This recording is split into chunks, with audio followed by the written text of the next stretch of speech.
Hello, I'm Kiana, and I wanted to try this for the first time and give my response to why bother with men's and women's studies. I think it's important to study men's and women's studies because we start to examine our world. We start to ask questions about why are things the way they are, why are we meant to be in certain roles, and why do we fall into those roles. Michael Kimmel presented to me on page 25, about halfway down the page, that women's studies has made it visible, has made gender visible to him. I think that it's interesting that this man has had a chance to give his point of view on women's studies, and also on how men and women have existed together. And his article has pointed out that gender has had a huge impact on our identity. Also on page 24, he states that before women's studies, gender didn't matter. We didn't think about it as much. We just went into our roles and lived our lives. No one asked questions about why am I supposed to be docile? Why am I supposed to be the protector in this relationship? And then I think that therefore we only see that things were normal back then. Because of women's studies, because it didn't come around, the subject didn't come around to the 1900s. I think that no one got the chance to deviate or try to do anything different.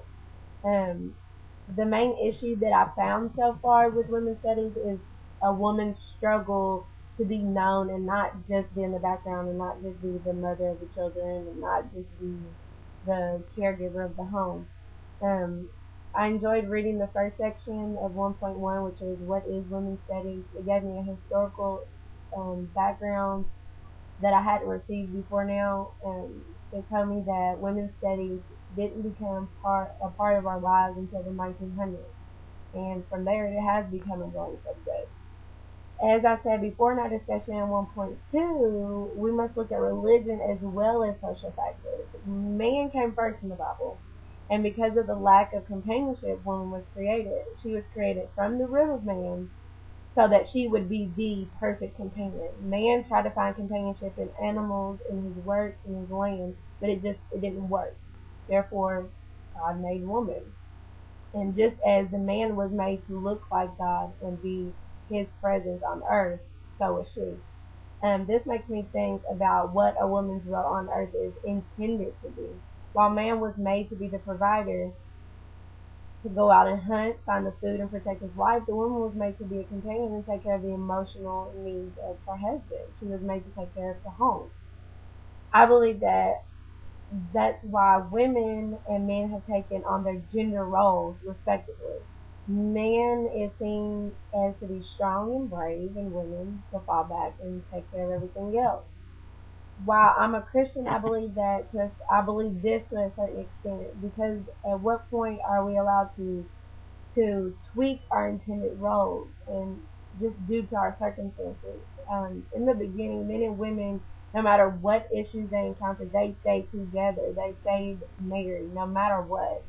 But in today's society, we see a growing number of people divorced, single, raising their children on their own. I am a single parent and I'm raising my child. Her father's in the issue in the picture, but I'm single and I don't know what might happen in the future.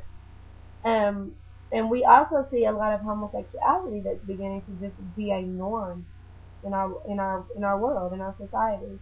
But I think women's studies gives us the chance to do what we want. I believe people should be able to live whatever life they feel suitable for them. And I'm glad that women's studies has made this an issue to look at, to let us question, to let us figure out what's right for us. Thank you.